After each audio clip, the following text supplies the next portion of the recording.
Good morning, everybody. Brandon Adler with Cross Country Mortgage, and today we are going to talk about PMI removal.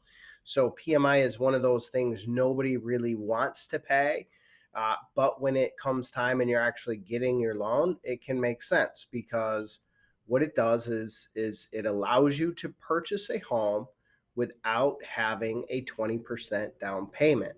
So, it's private mortgage insurance. So, it's an insurance policy that you as the buyer pay. The lender sets it up.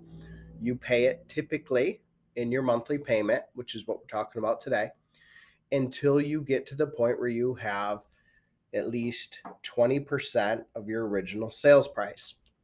Now, the PMI will have what's called a scheduled termination date, which is going to be 78% of your original value, but you can get it removed manually by writing a letter once you are below the 80% of your original sales price. Sorry, I need some new markers. There's a couple of other ways to get rid of this PMI. A lot of people will say, well, you have to refinance, and that is not true. So, if within the first 2 years you pay your loan down with extra payments to where you have greater than 20% equity, you can get your loan or the PMI removed.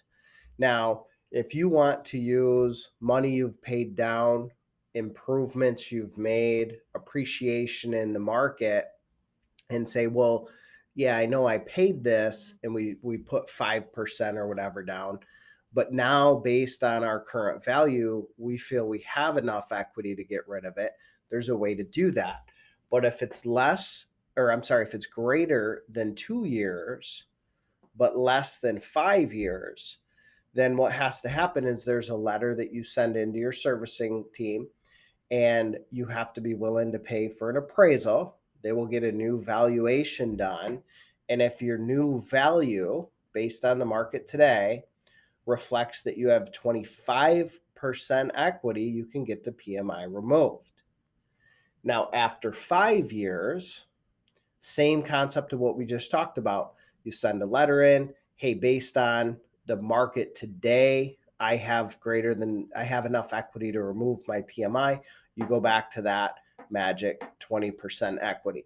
So this is something that we do help our clients do when they get to that point. We have some of the template letters set up. We'll help them send in. If you have any questions, give us a call. Thank you.